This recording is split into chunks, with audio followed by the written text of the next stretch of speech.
My name is Dave Hollenbach, the host of From Embers to Excellence. My goal is to explore the many facets of leadership from the perspectives of some amazing people.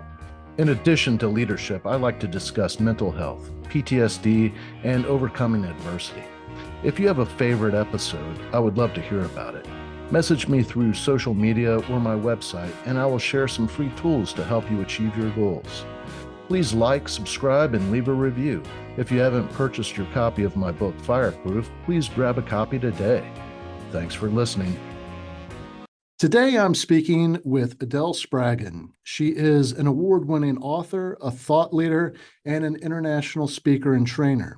She has been awarded the 2020 Woman of Inspiration Award, and in 2021, she was recognized as the top behavioral expert of the year. Her book, Shift, 4 Steps to Personal Empowerment, has won 3 awards and is sweeping the globe, transforming how people are setting and achieving their goals. Her journey of discovery and learning helped her answer why the personal and professional methodologies she was following did not work for her. The result is the creation of her proprietary 4-step repatterning technique, which she delivers through a member portal called the Pattern Maker Hub. Today, she supports thousands globally to achieve extraordinary levels of happiness, peace of mind, prosperity, goal achievement, and life fulfillment. So thank you so much, Adele, for coming on and sharing with me and the audience, because I mean that's what we're all chasing, right? Happiness and peace of mind. Absolutely. And happy to be here, Dave. All right. Well, I'd like to start off learning a little bit about you, where you were born and raised and what life was like growing up and, maybe some of your early influences. Sure.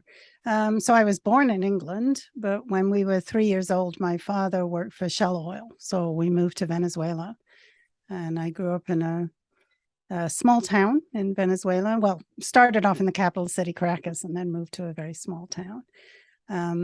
My father became mentally ill very early after I was born. So I grew up without really a father of much influence. And my mother, bless her heart, tried to deal with it as best she could in a strange country where she didn't speak the language and had 3 young children, 3 young daughters who were relying on her. So it was an interesting background, one that I learned a lot from, one that I would not trade a moment of today, but it was tricky going through it. Well, where are you at now? Are you Today I'm in Ontario, Canada. So okay. We moved to Canada.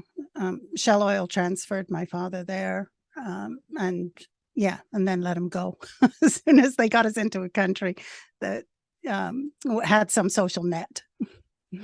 And I don't know. Do you mind touching on what you're referring to as mental illness?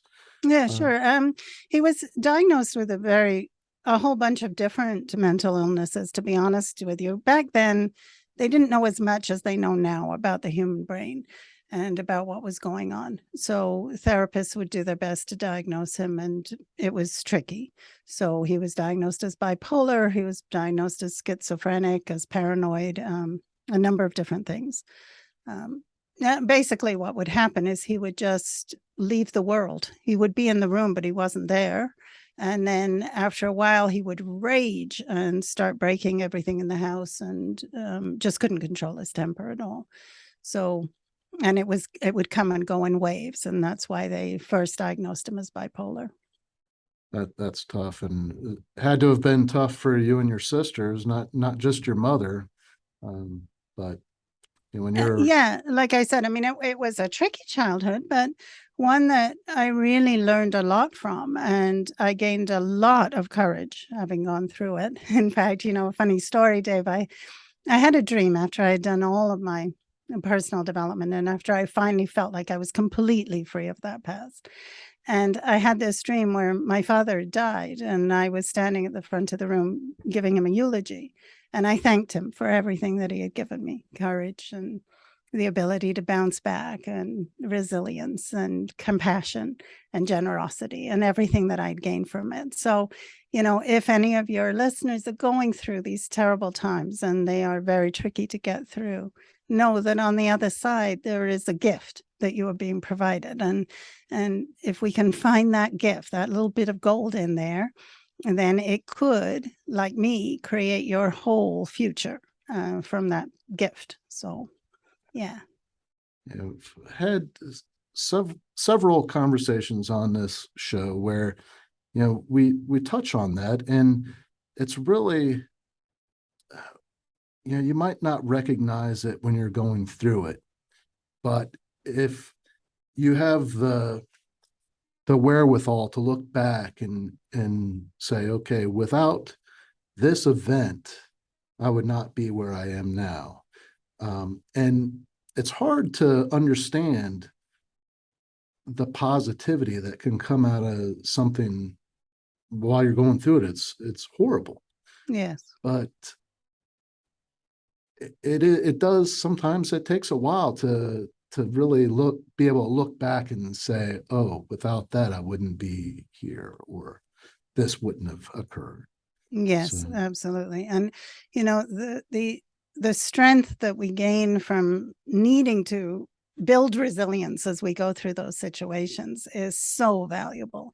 And it allows us to face life head on. I like to say it gives us the sword through which we can deal with any problem, no matter what comes our way. So it's definitely beneficial.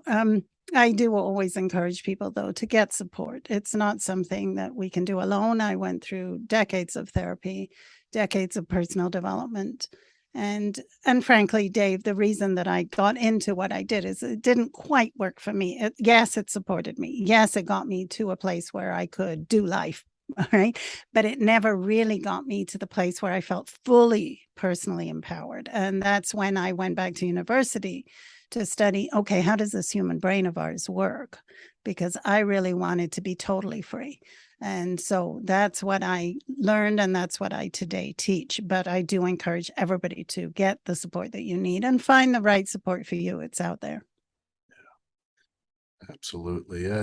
One of the topics that I touch on quite a bit is the importance of effective self-leadership, and that piece of, you know, maybe it's as simple as accepting the fact that you need to get help. That piece is, a lot of people, and I'm speaking from personal experience. I had a really hard time accepting the fact that I needed help. Mhm.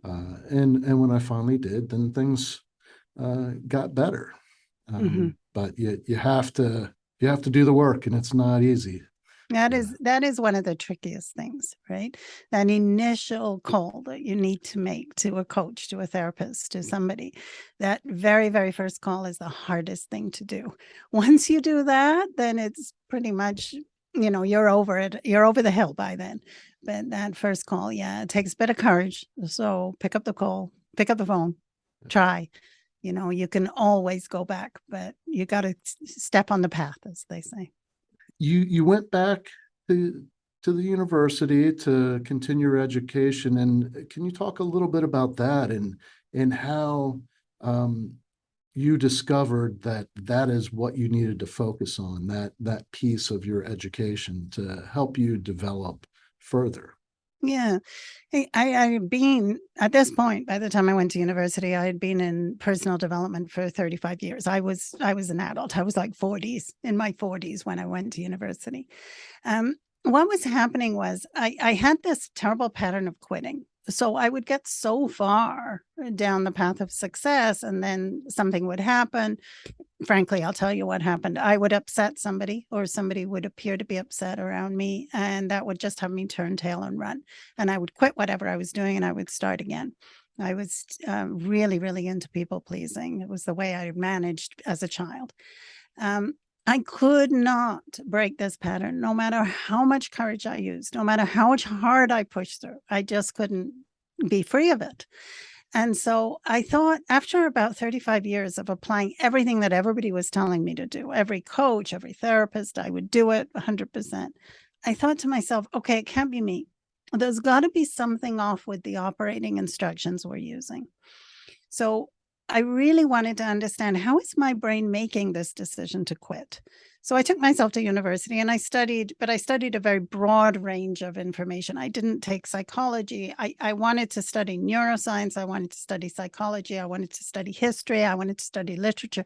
I wanted to study the human equation because I wanted to understand what's going on inside of me. And sure enough, I came out of university with a real clear understanding that most of us are using the wrong operating instructions, that our brain patterns are actually in charge of our decisions, of our beliefs, of our behaviors. And those brain patterns are coming on board first. So if you just think of a brain pattern as a neural pathway in your brain, you can see it makes sense, right? So that neural pathway has to be there first before you can take an action or adopt a behavior or believe something. And I kept working on it as if I should change my beliefs or as if I could just change my actions.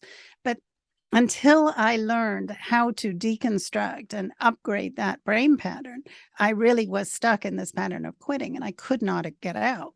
Once I knew how to upgrade my brain, now that idea of quitting just disappeared. It was literally, Dave, I literally stepped out of one identity into another. I was in this identity in which quitting was what I had to do, just was automatic, into this identity in which quitting just wasn't even there. I never even thought about it. So at that point I went, wow, like I'm really onto something here. Also, despite how much therapy and personal development I did, I still had terrible panic attacks every single day. I would have panic attacks for 10 years. And those too started to melt away. After about 6 to 8 weeks of me working with my brain, I noticed, wow, I'm not panicking anymore. And it was such a surprise to me because I wasn't fighting panic. I wasn't trying to deal with panic. It had just melted away. So at this point, I decided, okay, I got to teach this. I don't know how, but I've got to teach people how to do what I'm doing. So I gathered together a group of people in my basement and I said, okay, guys, let's try this. And at the time, this was very early days, about 50% of the people who were there started to get these same amazing results. So I thought, okay, that's it, where I'm onto something. So since then, that was 10 years ago, never looked back. I now teach thousands of people how to work with their brain patterns. What would you relate that that difference to, where 50% saw changes and the other 50% didn't? Well, I think partially it was because I was very new at teaching it. So I didn't really fully understand the method. Today, I use a 4-step technique. It's very, very clear. And each of those steps is very well defined and practiced and perfected over thousands of people. At the time, I didn't know. I was throwing spaghetti at the wall and hoping it would stick, right? I just kept saying, okay, let's try this. All right, let's try this. And so the fact that 50% got it, I went, oh my gosh, that's remarkable. I didn't even expect that. So it was pretty exciting. Yeah, I have some of those stories in my book, but one story which I always talk about because it's just so night and day was this woman, and she thought that she had this pattern for walking in which every time she went out for a walk, she would get winded. And I knew this to be true. I had met her at a conference and we had walked from one building to another to get lunch. And by the time she got to that halfway to that building, she said to me, oh my gosh, Adele, like I got to slow down. I got to stop talking. I just can't walk this fast. So after she was one of these first people in my basement. And I said to her at the time, I said, but do you get winded when she was a builder, like she built houses? So I said, do you get winded when you take sledgehammers to walls? And she said, no, that's different. And I said, why is that different? She said, well, that's work. And I thought, okay, this is a pattern, right? So I sent her off for a walk and I said, just go and see what that pattern is. And I taught her how to identify the pattern. And sure enough, she phoned me up a couple of minutes later and she had got to the end of her driveway. She'd put her running shoes on, gone to the end of her driveway. She was standing there wondering whether to go left or right. And she realized she was winded already. So she called me up and she said, "You're right. This is a pattern. What do I do about it?" And so I taught her how to upgrade that brain pattern. About 2 years later, Dave, I called her just to check in because I often call my clients just to see how they're doing. And I said, "How are you doing?" She said, "Great. I just got back from holidays." I said, "Oh, where'd you go?" She said, "Hiking." I went, "Really?" She said, "Yeah, I love walking."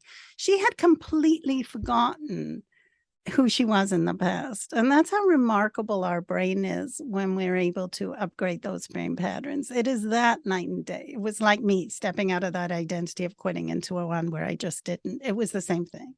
And that's what's capable, what we are all capable of when we know how to work with our brain patterns. Can you talk a little bit about those brain patterns and how we would recognize where, Sure. this neural pathway is? Because, I feel like that ties in really nicely with PTSD and how Absolutely. when we are traumatized, a neural pathway is created. Hmm. And so even though this traumatic event isn't occurring, if there's something that triggers that memory, it triggers that response. Um, it's like we're just utilizing that one neural pathway instead of what we would have used before that That's traumatic right. event. And then it feels like, when I work with people with PTSD, they say to me, like, it feels like the brain's being hijacked. And that's exactly what's happening, right? Like that neural pathway is all there is in that particular moment. So, yeah, that's a great thing to look at. How does that get created, first of all? Well, the human brain isn't born with patterns. Unlike other animals that are born instinctively knowing what to do, we have to learn everything. And every situation that we face, our brain takes the action, behavior, belief that we are holding at that time and stores it away for future use. And then from every time we encounter a similar situation, we will call on that pattern. It is that pattern that gets triggered and that fires. And it is that pattern, guys, that is taking your action, your behavior, your belief. So we only think that we're in charge of our actions, behaviors, beliefs. We're not. Our brain patterns are. Now, that doesn't mean that your brain isn't you. Of course it is. But to know that that is what's happening is really, really helpful if you're dealing with something from like PTSD. It's not your fault that you are taking the actions that you're taking. You have a pattern in your brain that is taking those actions.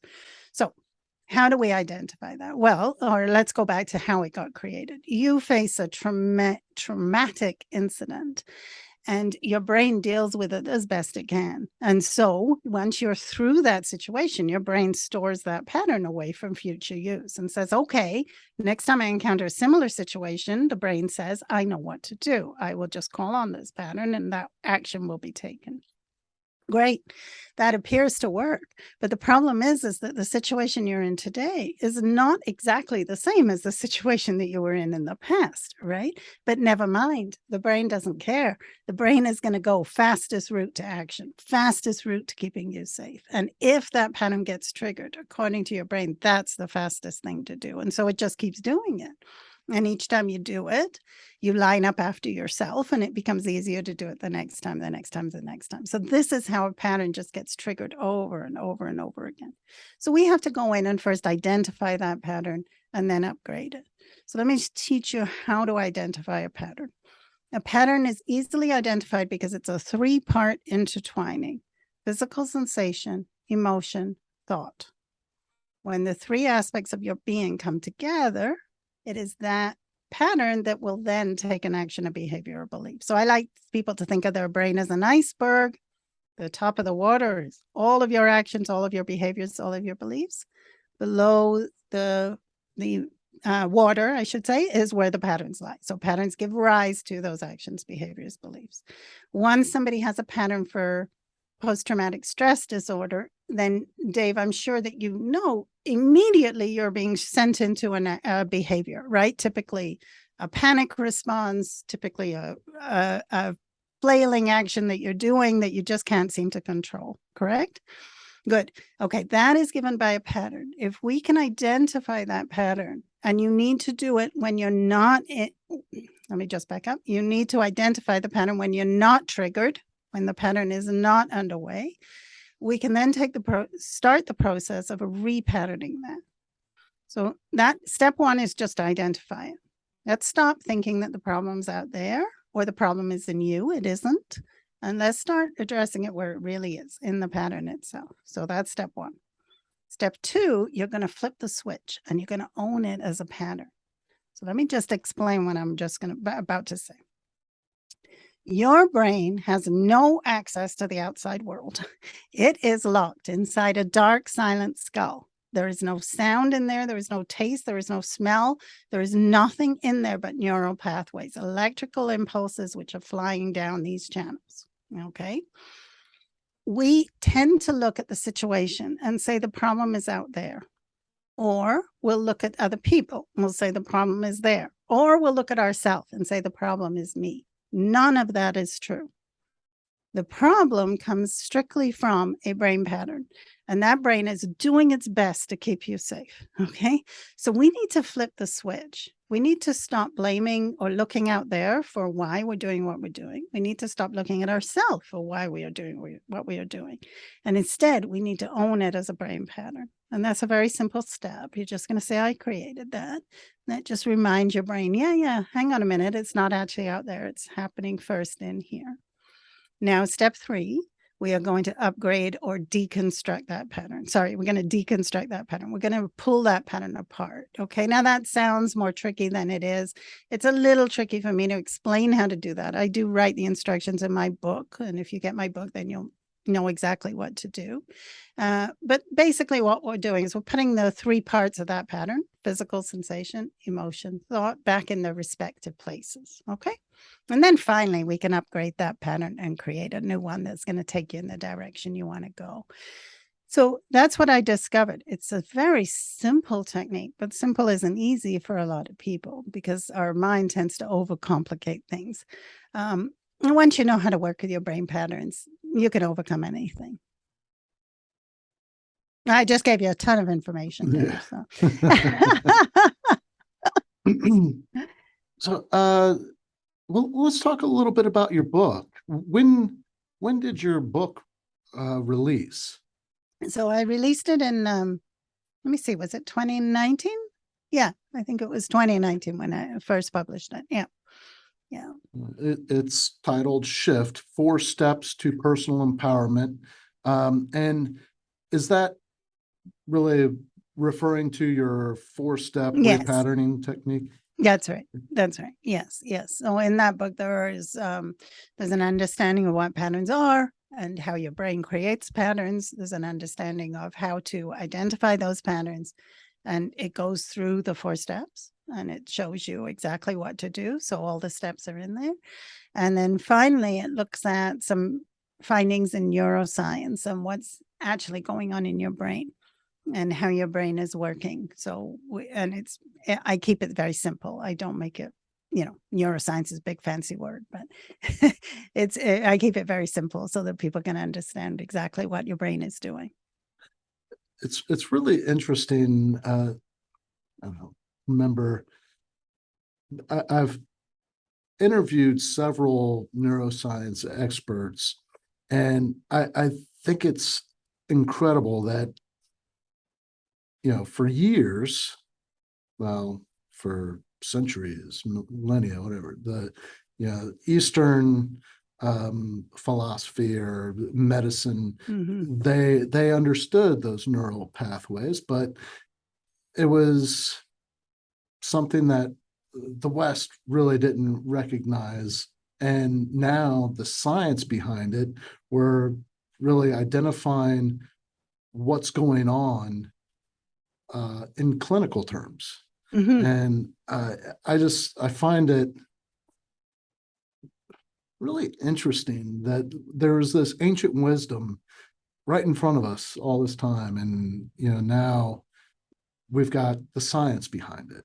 Absolutely. My background is actually in meditation. I started as a meditation facilitator in the hopes of curing myself, fixing myself.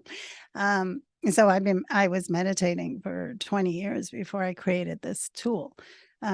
And yeah, it very much calls on some of those Eastern philosophies. And you're absolutely right. Science in the West thought that we could understand ourselves objectively, ignoring the subjective, ignoring what was going on internally inside that person. And we just thought, oh, we can just look at them and see what they're doing and analyze them and tell them who they are. And that's where all of our personality tests come from and all of that stuff.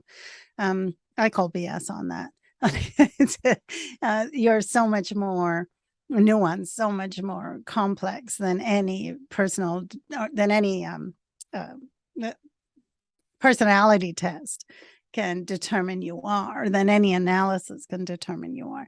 And that's where the Eastern philosophies really understood the human equation much better than our Western. And now what I love is that Western science is able to look at the brain, because in the last 30 years, they've invented modern brain scanners that can actually peek inside the skull non-invasively. And they're able to see what is actually going on when people have these deep states of enlightenment and these really esoteric experiences. And they're able to see, yeah, there's a reaction happening in the brain first, which is driving that feeling, right? So that's awesome. And one thing that really struck me as awesome is, okay, so not only do you have an award-winning book, but you work with people on actually implementing the things that you wrote about, and then you've got the member portal where people can continue to work, because it isn't just like a one and done kind of thing, right? You got to continue working to develop those pathways that, well, I would imagine that once you start repatterning your brain to achieve a positive state, what you're looking for, it becomes easier to develop positive patterns and that sort of thing. Am I accurate or am I off base? A little bit off base, and I'll just explain what happens. In your brain right now, there are patterns that work and there are patterns that don't work. I don't look at patterns as being good or bad. I don't look at them as being positive, negative. They just either work for the situation that you're in other words, meaning that they deliver you to your goals, or they feel good, right? Or both, and they work for everybody. They're not creating conflict around you. Or they don't work. They're causing you to suffer. They're causing you to procrastinate. They're causing you to avoid something, right? Okay, great. So knowing that, then what we could say is, what created a pattern to either work or not work today based on your past? Because at some point in your past, every pattern that you created worked. Even a pattern that was caused post-traumatic stress disorder later on in life, at the time it got you through that situation that you were in. So it was absolutely required. So what then causes a pattern to become unworkable? Well, like I said, the situation that you're in today doesn't actually line up with the past situation in which the pattern was first created. So what that means is that a pattern that continues to work just simply means that the situation that you're in is closely aligned with the time that the pattern was first created. The situation hasn't changed that much. The further away from that initial situation that your today's situation is, the more unworkable that pattern will become. So when people start to repattern their brain, initially, there's a lot of unworkable patterns, as you can imagine, right? Because a lot of these patterns are created in childhood. So I like to say there's a 5-year-old running the show most of the time. So a lot of those patterns are created very young, and many of them no longer work, right? There's a lot that do, don't get me wrong. There's some very successful people out there, but some of those patterns no longer work. So initially when they come, they go, oh my gosh, Adele, I got all these problems and where am I going to start and all of this stuff. And they feel a little overwhelmed. So we just take it one problem at a time. And we just say, okay, we're just going to repattern one problem, one problem, one problem. And at about the 8 to 12 week mark for most people, they start to go, oh my gosh, I'm not suffering anymore. Oh my gosh, my life feels amazing. Everything feels so positive. Everything feels great. what does that tell us? Well, that just tells us that they've upgraded all of those old patterns. And now those patterns are closely aligned with every situation that you're in today. Okay. But you're right, Dave. If they stop repatterning, what's going to happen? Those patterns will once again become obsolete. The world keeps moving on, right? Those patterns that are created today will once again start to cause suffering because they're no longer aligned with the situation you're in. And then that person has to start repatterning again. So I like to tell all of my clients, look, let's not stop. Let's just keep setting the goal a little bit higher, right? And then that will cause you to say, oh my gosh, I can't do this. Great. You're going to use that to repattern. And then you'll just keep going. And that's what the hub is all about. There's courses in there on all sorts of things, money and relationships and leadership and sales. And it doesn't matter. You'll find it in the hub. And it's so that it just keeps the person on that track of repatterning. So, we're talking about the past. We're talking about people who are traumatized by the past. So one of the things that I repatterned very, very early on after I created this repatterning was I had a pattern for shame. It was an existential pattern for shame. It stemmed from an incident in my childhood. I had done 10 years of therapy to try and be free of it. And still, I blushed uncontrollably in certain situations and in certain conversations. And so I thought, okay, I'm just stuck with this. So I just got to deal with this. Anyway, after I created this repatterning technique, I thought to myself, what if? What if I could actually repattern that incident that had occurred in the past? So I remember, Dave, I was walking in my neighborhood and it was a dark night. It was a quiet night. It was summer. There was nobody out and it was just me. And I was just walking up and down the streets. And I kept applying the 4 steps. And I just kept applying the 4 steps. And after I kept applying the 4 steps, I had this incident in which it honestly felt like somebody had opened up all the drawers in my brain, had pulled out all the files that related to that incident, thrown them up in the air, and they just came down sorted differently. I started to smile. I started to see all the different players who had been in the past in that incident, and they all started to arise differently inside my mind. And then the next thing you know, I started to laugh because I started to see things that I didn't even remember about the situation. And in that moment, I went, oh my gosh, I'm free. I never have to feel shame again, not shame, existential shame, right? Of course, shame will always be attached to certain situations because it's needed. It's a necessary emotion, but that's particularly devised for that situation. I was feeling it constantly. It was just my constant companion. And at that point I went, oh my gosh, we don't have to be stuck with anything from our past. Nothing. We actually can upgrade the pattern that drives that memory and actually change that memory. And it was such a liberating moment for me. And since then, I have gone on to teach people how to do that. I work with people with post-traumatic stress disorder and with incidents from their past that they can't seem to be free on.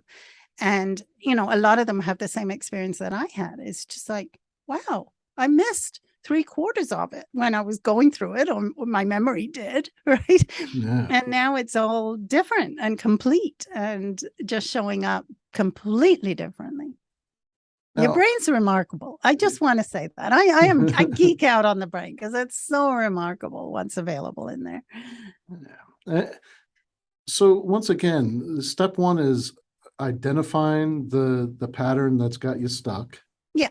So we have to start with just asking, okay, what am I feeling? Where am I feeling it? And what one thought is going through my mind? Now, our mind will run us down rabbit holes. So one thought only. If we let it run, it will just keep chasing its own tail. But yeah, that's where we start. It's very simple. What am I feeling? Where am I feeling it? And what is one thought that's going through my mind? Then you deconstruct that pathway. Is that? Yeah. So then your next step is to own it as a pattern. So you need to flip that switch. It's not actually happening in the situation or in you. It's happening in the brain pattern. So we're just going to own it as a pattern. I created that. And we say that very, very gently because it's not like you meant to create it. Most of these patterns were created just out of the situation that you're in. So we're always very gentle with ourselves, never make anything wrong. But take back your power from your pattern, right? Just take it back. It served a purpose in the moment it was created. It did. But we're not living in that moment anymore. Exactly. So then step 3 is where we are going to deconstruct, as you said. Okay. And then and talk about when you're deconstructing it, how should we think about that in terms of like mechanically or chemically, or how are we deconstructing that neural pathway? Yeah, well, this is going to sound like a total oversimplification of your brain, and it is, but it's a great way to think about how your brain works. Just think about that neural pathway as being connected, and we're just going to go in there and we're just going to tease it gently apart. Now, your brain is it's always rewiring, okay? But it tends to do it only when it has to, and only when it makes corrections based on the situation, okay? But your brain has what is called plasticity. That's just a fancy word that just means it's always rewiring, okay? So we're just going to go in there and we're just going to tease that pathway apart, and then the brain will do what the brain does, which is it will snap into new channels. It will never leave you without a pattern. It will never leave you with a void in that pathway. So it will just snap into new channels. Now, think about that and just let that sink in for a moment. You've got a brain pathway, and that brain pathway is driving a particular action, a particular behavior, a particular belief. If we can tease that apart and snap it into new channels, can you see how you will never take that action again? Yeah. How you will never adopt that behavior again? How you will never have that belief again? That's what happened with my existential shame. When I teased that pattern apart and it snapped into new channels, suddenly I was totally free, because I didn't have to fight at myself anymore. I didn't have to convince myself anymore. That belief, that behavior, that action was just gone. And a new action took its place, because your brain does what it does and it upgrades, it rewires. And once it had rewired, I had a different action, a different behavior, a different belief. And that's the beauty of deconstructing your patterns. Now, like I said, our brain is always doing this, but it prefers to use an existing pattern because it knows that you can survive using that existing pattern. It doesn't know you can survive with the new pattern. Now, of course you can. Of course, once you create that new pattern, you're going to just feel great, right? But initially, it takes something to teach the brain to do that, because it prefers not to. So that's why I say it's a tricky step for me to explain in a 1-hour podcast, but I do write it all out in my book, or you can get free training in the hub, which shows you how to do that, okay? But that's the best way to think about it. Just think about teasing that apart, let the brain do what the brain does, which is snap into new channels. People sometimes ask me, well, how do I know that the new pattern is going to deliver a better result than the old pattern? That's typically the question I get, right? And the answer to that is because the new pattern is created now for now. And a pattern that you created when you're in a traumatic situation, let's just go back to that post-traumatic stress, that situation has already moved on, and the situation that you're in now is no longer traumatic. So it's going to align as best it can with the actual situation you're in. And that's what makes it workable. That's what makes it a good pattern rather than a pattern that delivers suffering. I'm glad that you clarified that, because in my mind, that was just kind of, from my perspective, when I'm framing things in the, like, healing from PTSD, when you let go of those patterns, those triggers, if you can create a new neural pathway, for now, to me, anything is better than the fight or flight response. Exactly. So, yeah. But for those listening that would like to connect with you, and for those that are responsible for bringing speakers into their organizations, what's the best way for people to connect with you, and where's the best place for people to get your book? Okay, so my book, you can get it at www.shift4steps.com. So that's the number 4steps.com. And I gift it. All I ask is that people pay for shipping, but I will send you a free autographed copy. If you want some of my training, like if you want to know more about your brain patterns, and if you want to get into the hub or just try out the hub, you can go to adelespraggon.com. Spraggon for Spraggon. And there you can get a copy of the book there as well, but you can also find some free training. And then your social media accounts are linked there on your. Yeah. If you just Google my name, you'll find all my social media accounts. If you Google Shift 4 Steps or 4 Steps to Personal Empowerment, you will also find me that way. Shift itself is a very popular book name, so you probably won't find it through that. But try the Shift 4 Steps and you should find me. Great. Well, Adele, thank you so much for coming on and sharing your experience and sharing your wisdom with us. And I would urge everybody listening to go to her website, adelespraggon.com, check out her book, check out the hub. There's so many resources on her website. And when you start reading a little more about her, already I'm sure you're very impressed with her, but you got to check out what she's been able to accomplish, the things that she's done, the people that she's helped. So you're in this interview is just, I am so grateful to you for sharing this with my audience, and I wish you all the luck in the world and all the success in the world. Thank you. It's been my absolute pleasure.